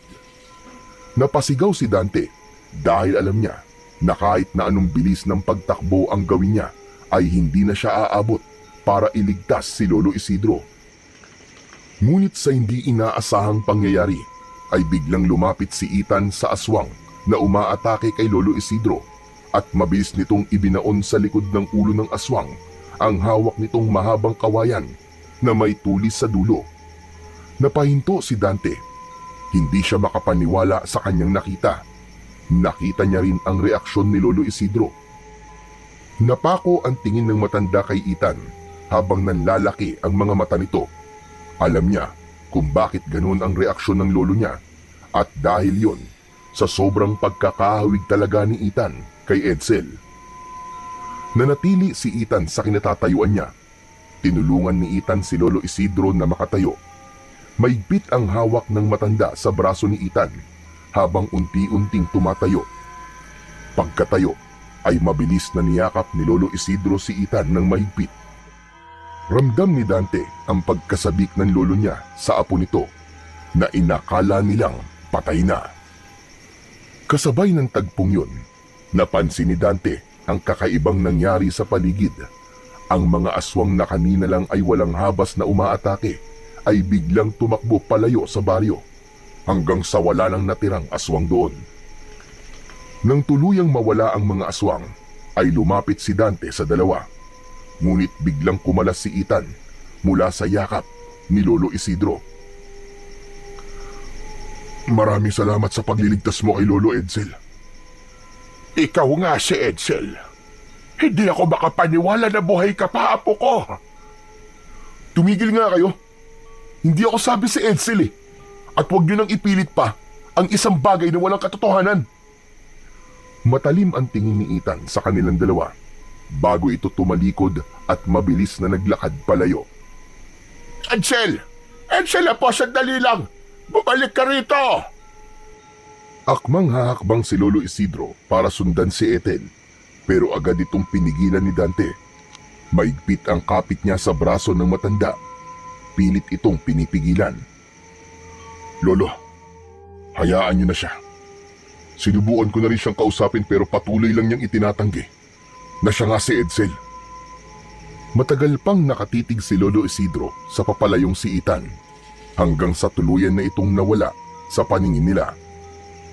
Matapos yun ay inalalayan ni Dante si Lolo Isidro pabalik sa loob ng bahay. Pagkatapos nila ay pinaupo niya ang kanyang lolo at mabilis siyang kumuha ng bote ng alkohol, malinis na tela at benda mula sa isang lumang kahon na ginagamit nila bilang pang-unang lunas. Maingat na hinubad ni Dante ang dugo ang damit ng kanyang lolo. Pumesto siya sa likod nito at kahit paano ay nagpasalamat siya sa Diyos dahil hindi ganun kalalim ang sugat nito sa likod. Napakislot si Lolo Isidro nang buhusan ni Dante ng alkohol ang sugat nito pero hindi ito umangal. Alam niya na sanay na ito sa mga ganong sugat dahil sa tagal na nitong nakikipaglaban sa mga aswang. Pabihira. Totoo nga ang sinabi mo, Dante. Ang anak ni Don Hidalgo ay walang iba kundi si Edsel. Ang nakapagtataka lang ay bakit hindi niya tayo kilala. Ramdam kong kilala niya tayo, Lolo. Pero nagpapanggap lamang siya na hindi. Ang hinala ko ay galit siya sa akin. Ang iniisip siguro niya ay iniwan ko siya nun. Akala niya ay sarili ko lang ang isinalba ko, pero ang totoo ay gusto ko siyang balikan nun para iligtas din sa mga aswang. Nagpatuloy si Dante sa paglilinis sa sugat ni Lolo Isidro. Hindi niya napigilan ang maluwa dahil sa loob ng 5 taon ay inisip niyang patay na si Edsel at bilang kapatid nito ay masakit sa kanya na muli nga silang nagkita pero galit naman ito sa kanya. Kailangan ko siyang mapaamin, Lolo. Kailangan ko siyang makausap para maipaliwanag ko sa kanya ang lahat.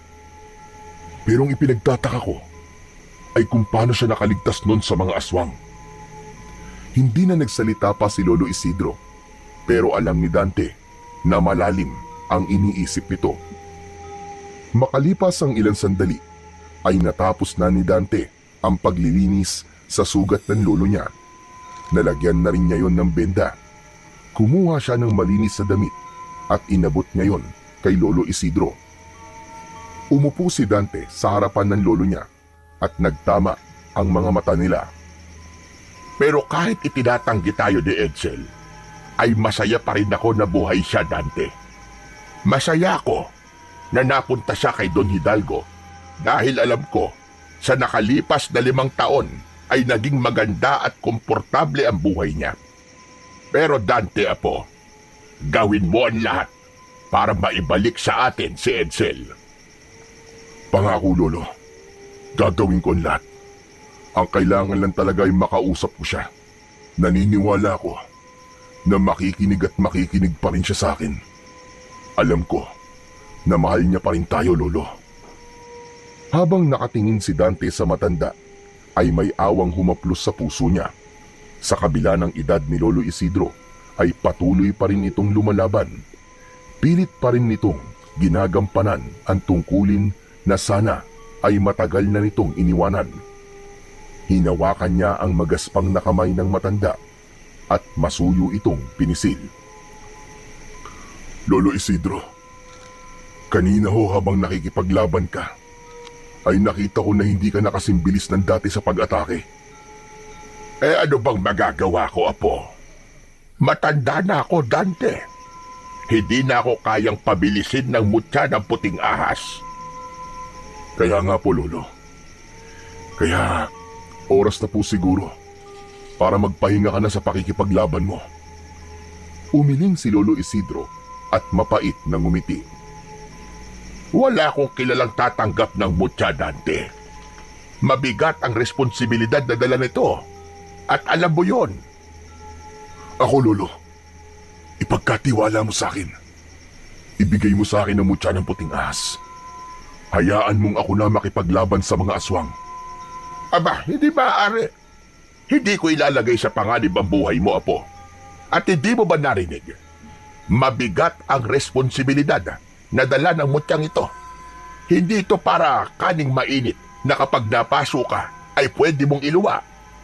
Pero hindi ko niluluwa ang mainit na kanin, Lolo. Kahit napapaso ko, ay nilulunok ko pa rin yun. Ganun ang gagawin ko kapag napunta sa akin ang mutya ng puting ahas. Kahit mahirapan ako, ay hindi ko ito bibitiwan gaya ng ginawa nyo. Lolo, hindi ko hahayaang patuloy mong ipagsapalaran ang buhay mo, lalo na't alam kong hindi mo na kayang lumaban, kahit pa nasa iyong mutya. Hindi agad nakasagot si Lolo Isidro.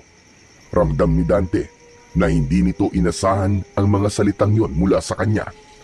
Ilang beses itong napabuntong hininga at halatang pinag-iisipan nito ang mga sinabi niya.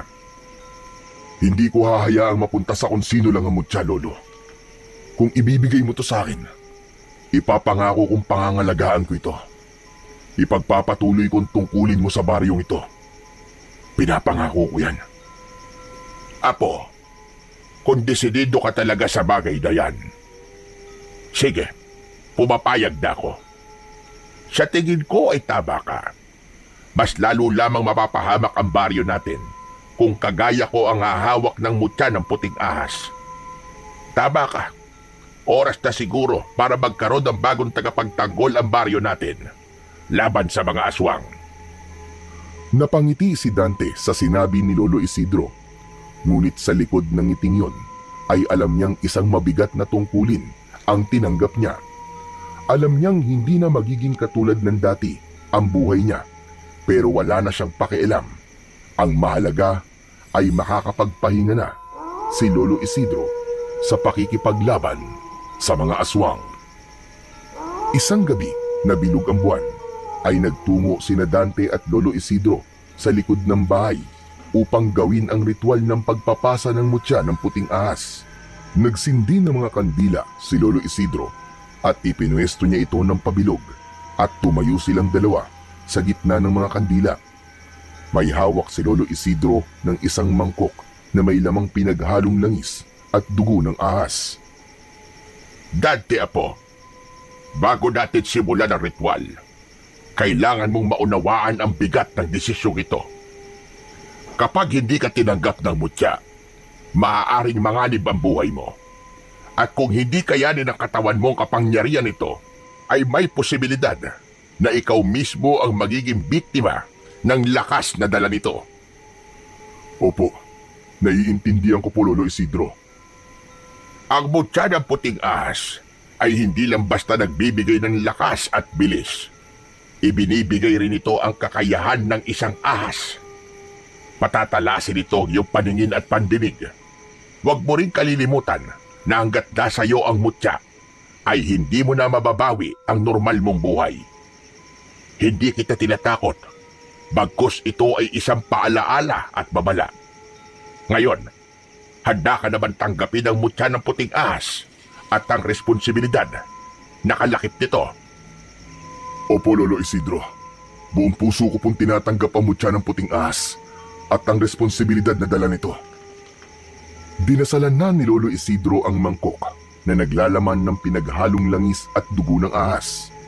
Matapos yun, ay inilubog nito roon ang hintuturo nito gamit ang langis at dugo ng ahas. At may isinulat itong mga simbolo sa noo ni Dante gamit ang hintuturo nito. Muli itong umusal ng mga dasal. Sa pagkakataon na yon, ay nagsimulang lumakas ang ihip ng hangin sa paligid nila. Ang apoy sa mga kandila ay gumalaw na para bang nagsasayaw ang mga yon. Ibinaba ni Lolo Isidro sa lupa ang mangkok at hinubad nito ang mutya ng puting ahas. Ipinagkakatiwala ko na sa iyo ang mutya ng puting ahas, Dante. Simula ngayon, ikaw na ang tagapangalaga nito. Maingat na isinuot ni Lolo Isidro ang mutya sa leeg ni Dante. Matapos yun, ay isang matinding enerhiya ang dumaloy sa katawan ni Dante. Nanlaki ang mga mata niya nang maramdaman niya ang mainit na paggapang ng enerhiya sa kanyang mga ugat. Napahawak siya sa kanyang dibdib habang nilulukob ng matinding kirot ang buong katawan niya. Parang may nagbabagang apoy na pumapasok sa bawat himaymay ng kanyang mga laman. Napaluhod siya sa lupa habang pilit na kinukontrol ang lakas ng mutya. Dante, labanan mo! Ikaw ang dapat na kumontrol sa mutya at hindi ikaw ang dapat niyang kontrolin.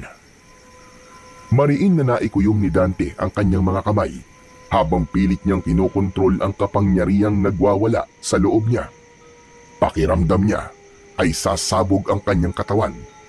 Ilang sandali pa ay unti-unting humupa ang matinding enerhiya na nagwawala sa loob ng kanyang katawan. Nagsimulang bumalik sa normal ang kanyang paghinga at ang tibok ng kanyang puso. Maya-maya ay pawisang tumayo si Dante. Ngumiti si Lolo Isidro at bakas sa mukha nito ang labis na tuwa. Tinanggap ka ng mutya ng puting ahas, Dante. Tinanggap ka. Simula ngayon, isa ka ng tunay na mandirigma laban sa mga aswang. Huwag mong kalilimutan na ang kapangyarihan mo ay hindi lamang para sa sarili mo. Ito ay isang tungkulin, isang sakripisyo. Gamitin mo ito para sa kabutihan. Opo, Lolo.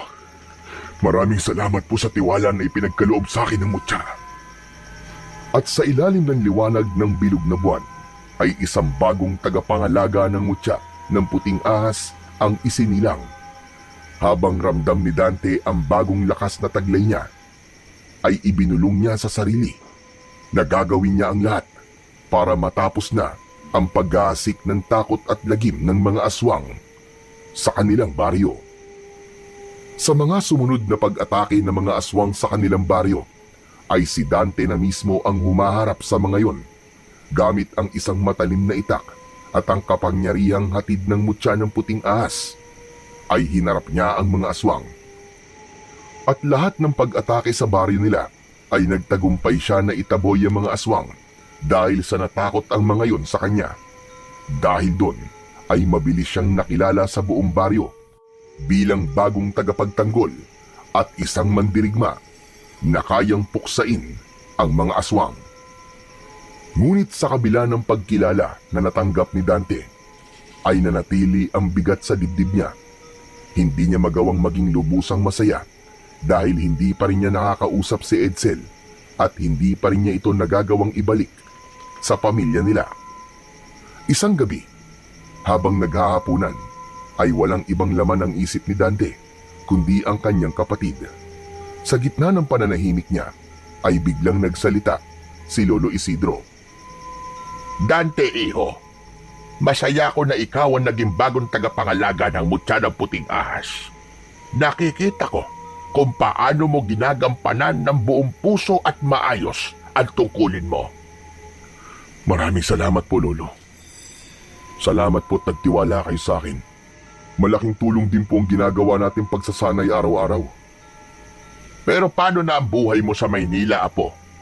Balak mo pa bang bumalik doon?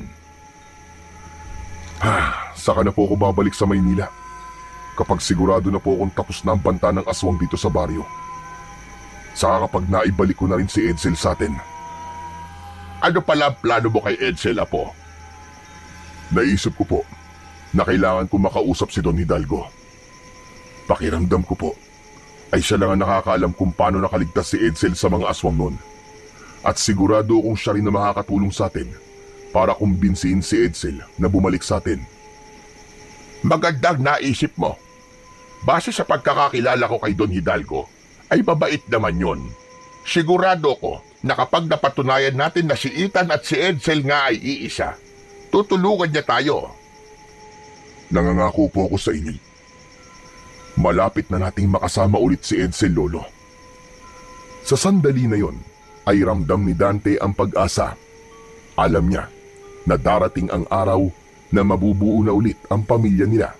At kapag nangyari yun, ay poprotektahan na niya si Edsel upang hindi na ulit ito mawala sa kanila ng kanyang lolo. Isang umaga, maagang nagtungo si Dante sa palengke upang bumili ng ilang pangangailangan nila sa bahay. Sa paglalakad niya roon, ay isang pamilyar na figura ang agad na nakatawag ng kanyang pansin. Walang iba kundi si Ethan. Hindi na siya nag-atubiling lapitan nito at agad na bumakas ang inis sa mukha ni Ethan nang makita siya. Ikaw na naman? Talaga bang kahit saan ako naroon ay nakasunod ka? Edsel, miss na kita at ni Lolo Isidro. Parang awa mo na. Umuwi ka na sa bahay. Ano ba? Wala akong kilalang Lolo Isidro. Pwede ba? Layuan mo na ako. Kailangan natin mag-usap. Kailangan kong ipaliwanag sa'yo kung bakit hindi kita nabalikan noong gabing tatakas dapat tayo sa mga aswang. Kung iniisip mong pinabayaan kita, nagkakamali ka. Naipit lang ako sa sitwasyon, kaya hindi na kita nabalikan. Pero saksi ko ang Diyos, Edsel. Alam niya kung gaano ko kagustong balikan ka. Nagtama ang mga mata nilang dalawa. Napansin ni Dante ang luhang pilit na pinipigilan ni Ethan na kumawala. Kulit mo! Sinabi nang hindi nga ako si Edsel eh! Ilang beses ko man sasabihin sa'yo ang bagay na yan bago ka maniwala! O baka naman, iniisip mo na ako na matay mong kapatid para lang mabawasan ang bigat ng konsensyang dinadala mo. Kahit anong pagtanggi ang gawin mo, alam kong ikaw ang kapatid ko. Ikaw si Edsel. Hindi ako si Edsel at huwag mo akong sagarin. Kapag hindi ako nakapagpigil, tototohanin ko na ang pagpapapuli sa'yo. Parang binagsakan ng mundo si Dante. Wala na siyang nagawa nang tumalikod si Ethan at naglakad ito palayo. Naiwan siyang nakatayo sa gitna ng mataong palengke at sa kabila ng dami ng tao roon. Pakiramdam niya ay mag-isa siya habang unti-unting umaagos ang luha sa magkabilaan niyang pisngi. Isang gabi, naghahanda si Dante sa pagpunta niya sa mansyon ni na Don Hidalgo. Nakita niya ang kanyang lolo Isidro na nakaupo sa labas ng kanilang bahay. Nilapitan niya ito para magpaalam. Sa tuwing lumalabas siya ay nakasanayan na niyang dalhin ang itak niya at ang mutya ng puting ahas na nakasabit sa kanyang liig. Lolo, pupunta po ako kay Don Hidalgo ngayong gabi. Kakausapin ko po siya tungkol kay Edsel. Abay, mabuti naman kung ganon. Sana'y matulungan niya tayo para maibalik na natin si Edsel. Gusto mo ba samahan kita? Umiling si Dante at ngumiti ng bahagya. Hindi na po, ako na lang po, Lolo. Ipagdasal niyo na lang po ako na maging maganda ang kalalabasan ng pag-uusap namin. O sige, mag-iingat ka, Dante. Muling ngumiti si Dante bago tuluyang naglakad palayo. Sa bawat hakbang niya sa madilim na daan ay pilit niyang nilalakasan ang kanyang loob. Umasa siya na sa tulong ni Don Hidalgo ay maibabalik na sa kanila si Edsel at masasagot na ang katanungan nila ng kanyang lolo kung paano nagawang makaligtas ni Edsel sa mga aswang na dumukot noon sa kanila. Hindi nagtagal ay narating na ni Dante ang mataas na gate ng mansyon ni Don Hidalgo. Huminto siya roon at huminga ng malalim. Sa kabila ng kaba, alam niyang hindi siya maaaring umatras. Kailangan makausap niya ang mayamang lalaki upang malaman ang katotohanan tungkol kay Edsel. Maya-maya pa ay lumapit ang isang matikas na gwardya habang hawak ang isang batuta. Tinignan nito si Dante at bago pa man siya makapagsalita ay naunahan na siya nito. Ang bira! Ikaw na naman! Ikaw yun ang gulo noon sa welcome party ni Sir Ethan ah! Pasensya na sa nangyari noon, kaibigan. Wala akong intensyong manggulo at wala rin akong balak na manggulo ngayon. Kaya ako naparito. Eh bakit ka ba nandito? Ano ba kailangan mo? Kailangan ko lang makausap si Don Hidalgo. May importante akong sasabihin sa kanya, kaibigan. Nandito ba siya ngayon? Oo, nandito si Don Hidalgo. Pero hindi mo siya basta-basta pwedeng kausapin. Hindi lahat ng gustong kumausap sa kanya ay pinapayagan na makausap siya. Parang awa mo na, kaibigan, oh. Kailangan ko lang talaga siya makausap kahit sandali lang. Hindi nga pwede, ang kulit mo naman eh. Bumalik ka na lang kung may appointment ka. Huwag ka naman makulit ha. Kahit mag-isa ako kaya-kaya kitang kalagkarin eh.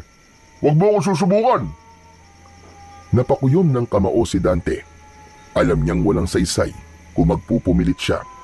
Labag man sa kanyang kalooban ay wala na siyang nagawa kundi ang humakbang palayo.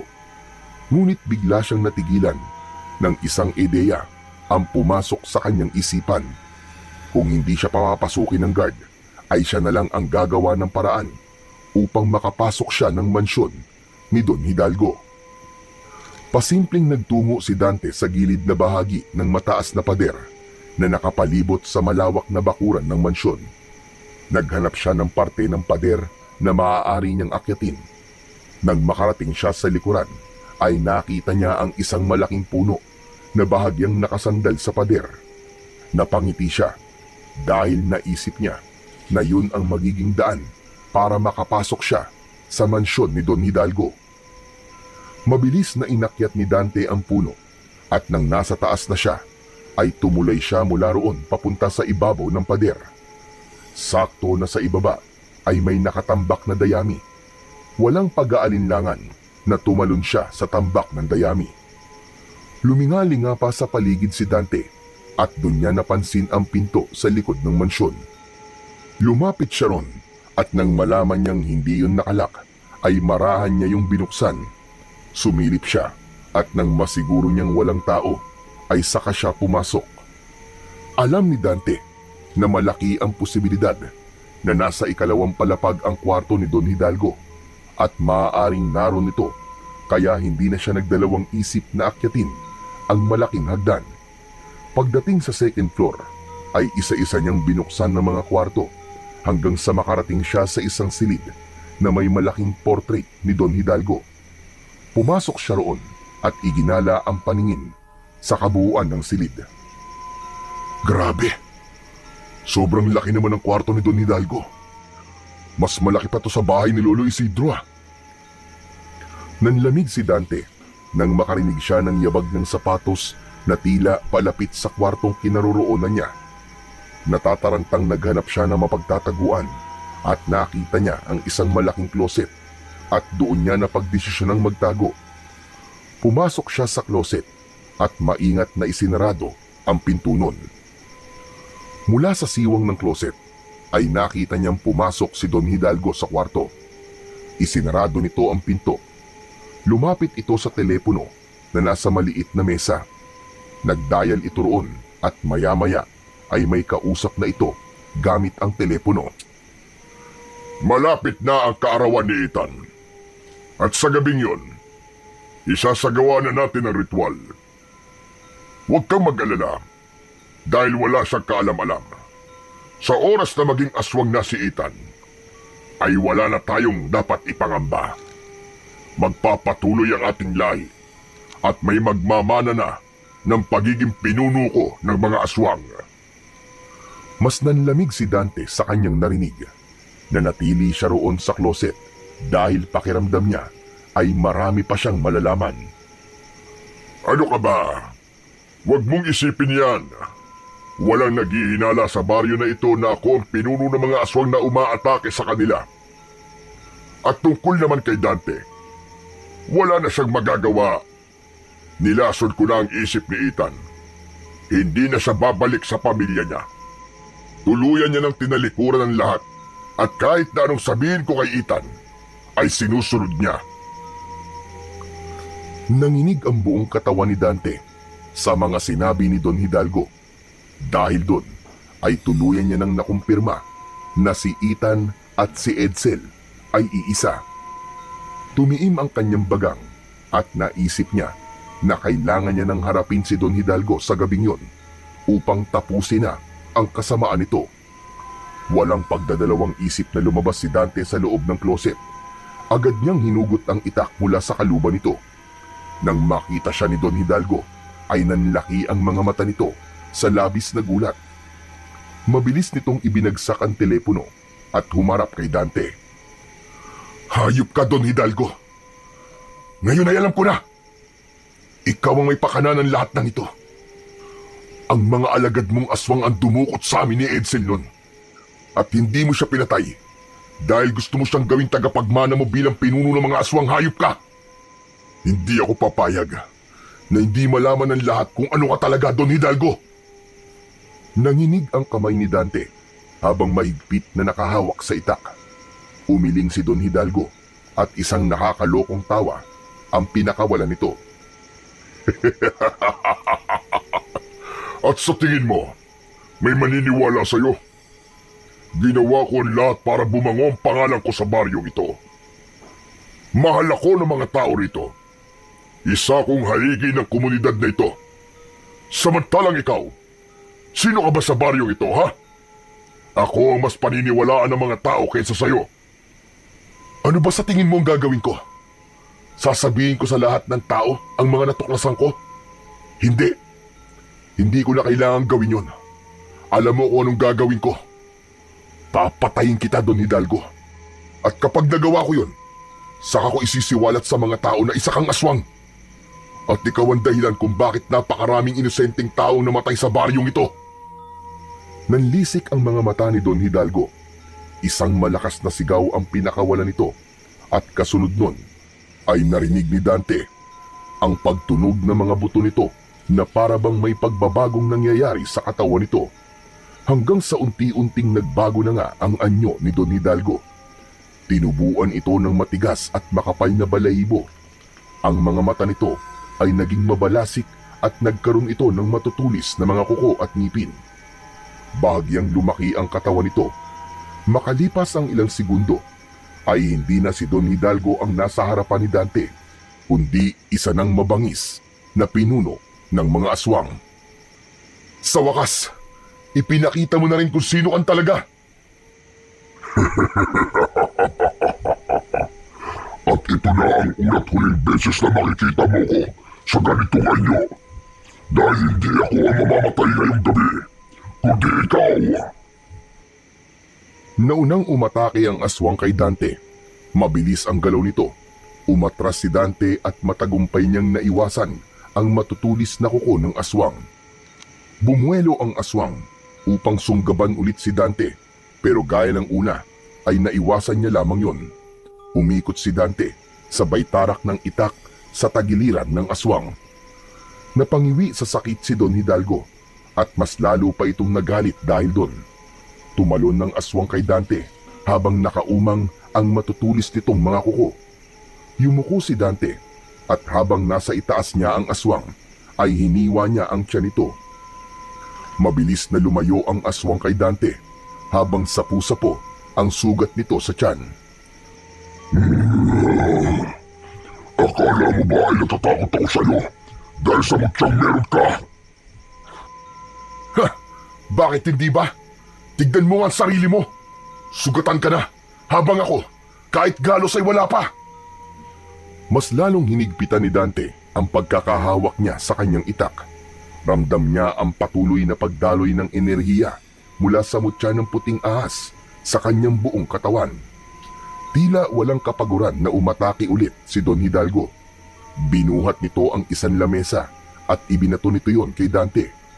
Gumulong pakaliwa si Dante at sa dingding tumama ang lamesa. Sumugod naman si Dante kay Don Hidalgo at isang malakas na suntok ang kanyang pinakawalan at tumama yon sa mukha nito. Bumagsak si Don Hidalgo sa sahig. Hinila ni Dante sa braso ang aswang at nang makatayo ito ay pumwesto siya sa likod nito at niyakap niya ang braso niya sa liig ng aswang habang ang matulis na dulo ng itak ay nakatusok sa tagiliran nito. O ano ngayon? Ngayon mo sabihin na ako mamamatay ngayong gabi at hindi ikaw? Nagpumigla si Don Hidalgo. Nagpumilit itong makawala mula kay Dante. Pero dahil sa lakas na taglay niya, ay wala itong laban sa kanya, kahit ito pa ang pinuno ng mga aswang. Hanggang sa biglang bumukas ang pinto, sabay na napatingin sina Dante at Don Hidalgo nang pumasok si Ethan, o mas tamang sabihin na natin na si Edsel. May hawak itong baril na nakatutok sa kanila. Humakbang si Edsel at huminto ilang dipaan layo kina Dante at Don Hidalgo. Hindi nito inalis ang pagkakatutok ng baril sa kanila. Ethan! Ethan, anak ko! Alam mong hindi yan ang pangalan ko! Edsel man o Ethan, ikaw pa rin ang anak na kailanman ay hindi may nasahan na magkakaroon ako. Tulungan mo ko, anak! Hindi ko akalain na isa ka palang aswang, papa! Napangisi si Don Hidalgo sa kabila ng kanyang kahinaan. Bagyang napakibit balikat habang nakapalupot pa rin ang braso ni Dante sa kanyang liig. Bakit? Mabubura ba ng pagiging aswang ko katotohanan? Ako ang dahilan kung bakit buhay ka pa hanggang ngayon, Edsel. Kung hindi ako dumating sa buhay mo, malamang matagal ka ng patay. Pero tignan mo sa sarili mo ngayon. May komportable kang buhay at lahat ng gusto mo ay nakukuha mo. At lahat ng yun ay dahil sa akin. Tumigil ka! Huwag mong gawing mabango ang sarili mo, hayop ka. Ginawa mo lahat ng yun para sa pansarili mo lang na interes. Hindi mo binuhay si Edsel dahil sa awa o pagmamahal. Ginawa mo yun dahil gusto mo siyang gawing kagaya mo na isang aswang para may magmana ng trono mo at may magpatuloy na kasamaan mo. Totoo mga sinabi mo. Pero Edsel, lahat ng yun ay para sa'yo. Kapag naging aswang ka, ay magiging makapangyarihan ka.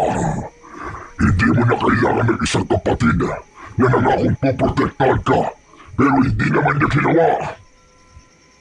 Edsel, huwag kang makinig sa kanya. Sa akin kang makinig. Kapatid kita at hindi kita ipapahamak. Talaga? Hindi mo ako ipapahamak? Eh nung iniwan mo ako sa kuta ng mga aswang, hindi ba ipinahamak mo na ako noon? Mabuti na lang at iniligtas ako ni Papa. Kaya pakawalan mo siya, Dante. Pakawalan mo siya. Pero Edsel, wala akong pakialam kahit gawin niya akong aswang. Siya ang tumayong ama ko simula nang iwanan mo ako. Kaya ang gusto ko pakawalan mo siya ngayon din. Dahil kung hindi, papatayin kita gamit ang baril na to. Labis na nanghina si Dante sa mga salitang binitiwan ni Edsel. Sa paraan ng pananalita nito, ay alam niyang seryoso ito. Hindi niya namalayan na lumuwag na ang pagkakasakal ng braso niya sa liig ni Don Hidalgo hanggang sa tuluyan na itong makawala. May malaking ngiti sa labi na naglakad palapit si Don Hidalgo na nasa anyong aswang pa rin kay Edsel. Nanatiling nakatayo si Dante habang may luhang naglalandas na sa magkabilaan niyang pisngi. Doon niya napagtanto na tuluyan na talagang nalaso ni Don Hidalgo ang isip ng kanyang kapatid dahil kahit nalaman na nito ang totoong intensyon ni Don Hidalgo kung bakit nito inampon si Edsel, ay ang pinuno pa rin ng mga aswang ang kinampihan nito. Marahang naglakad si Don Hidalgo palapit kay Edsel. Hindi mapalis ang malaking ngiti nito dahil pakiramdam nito ay ito na ang nanalo sa gabing yun. Hindi pa rin makapaniwala si Dante. Alam niyang malalim ang sugat na iniwan ng nakaraan dito, ngunit hindi niya akalaing ganun kahigpit ang kapit ni Don Hidalgo kay Edsel, at nagawa pa rin itong paikutin ang kapatid niya sa mga palad nito. Ngunit laking gulat ni Dante nang biglang itinutok ni Edsel ang baril sa mukha ni Don Hidalgo at pinaputok yun. Walang buhay na bumagsak ang aswang sa sahig habang may isang tama ng bala ng baril sa noo nito. Matapos yun ay isang nakabibinging katahimikan ang bumalot sa silid na yon. Hindi pa rin makagalaw si Dante sa labis na pagkagulat sa ginawa ng kanyang kapatid. Para yan sa lahat ng panlilinlang mo sa akin, Hidalgo. Hindi na dapat binubuhay ang mga kagaya mong aswang. Tumingin si Edsel sa kanyang kuya Dante at nawala na ang galit sa mukha nito. Lumapit ito sa kanya. Hindi makapaniwala si Dante nang bigla siyang niyakap ni Edsel. Naramdaman niya ang panginginig ng katawan ng kanyang kapatid. Pagkalipas ng ilang sandali ay kumalas na si Edsel sa pagkakayakap. Bakit mo siya pinatay? Ang akala ko ba sa kanya ka kumakampi? Hindi totoo yun, kuya. Nagpanggap lang ako. Narinig ko ang lahat ng sinabi niya habang may kausap siya sa telepono kanina. Doon na ako natauhan. Kaya kumuha ako ng baril para patayin siya. Pero hindi ko inasahan na maaabutan kita rito. Salamat sa Diyos dahil hindi ka na nagpalinlang sa kanya. Pero Edsel, sana'y hayaan mo na akong magpaliwanag ngayon. Hindi na kailangan, Kuya Dante. Naiintindihan ko na ang lahat. Alam mo nung nagkita tayo ulit, sobrang galit na galit ako sa'yo. Hindi ko matanggap na iniwanan mo ako nun sa kuta ng mga aswang. Pero matapos kong marinig mismo kay Don Hidalgo mga panlilinlang niya at totoo niyang dahilan kung bakit niya ako kunwaring iniligtas nun sa kuta ng mga aswang, ay doon ko na naintindihan ang lahat, kuya. Naniniwala ako na gusto mo akong balikan nun, kuya. Kaya lang, nung panahon na nagkita tayo uli, ay may galit pa ako nun sa puso kaya tinatanggi ko na ako nga si Edsel. Kaya kuya, patawarin mo ako, ha? Hindi na napigilan pa ni Dante ang sarili at nang dahil sa labis na kasiyahan ay muli niyang niyakap ang kanyang kapatid. Nagkaiyakan na silang dalawa dahil alam ni Dante na gaya ni Edsel ay hindi rin ito inasahan na mangyayari pa ang tagpong yun. Kuya Dante, gusto ko nang umuwi. Oo, Edsel, uuwi na tayo. Siguradong matutuwa si Lolo Isidro kapag nalaman niyang makukumpleto na ulit tayo. Habang nakayakap si Dante kay Edsel, ay walang paglagyan ang saya sa kanyang puso. Dahil hindi lang nila nabigyan ng wakas ang kasamaan ni Don Hidalgo, kundi nabawi na rin niya rito ang kanyang nakababatang kapatid na noon ay inakala niya na tuluyan nang nawala sa kanya. Nang mabalitaan ng buong baryo ang pagkamatay ni Don Hidalgo, ay nalaman na rin ng mga ito na ito pala ang pinuno ng mga aswang na matagal nang sumasalakay sa kanilang lugar. Sa pagkawala ni Don Hidalgo, ay natigil na rin ang mga pag-atake ng aswang at muling bumalik ang katahimikan sa baryo ni Dante. Sa kabila ng lahat, ay nanatili pa rin kay Dante ang mutya ng puting ahas dahil naniniwala siya na hindi pa tapos ang pakikipaglaban niya sa mga kampon ng kadiliman. Matapos ang lahat, ay nilisan ni Dante at Edsel at Lolo Isidro ang baryo at nanirahan sila sa Maynila upang magsimula ng panibagong buhay. Doon nga ay naibigay na ni Dante sa kanyang kapatid at Lolo Isidro ang pangarap niyang maginhawang buhay para sa mga ito. Sa paglipas ng mga taon, ay mas lalo pang tumibay ang pagsasama ni Dante at Edsel bilang magkapatid. Paminsan-minsan, bumabalik sila sa baryo upang magbakasyon at alalahanin ang lahat ng mga pinagdaanan nila noon. Alam ni Dante na hindi nila maaaring tuluyang talikuran ang lugar na yon dahil doon siya nagsimulang mangarap, hindi lang para sa kanyang sarili, kundi para rin sa dalawang pinakaimportanteng tao sa kanyang buhay.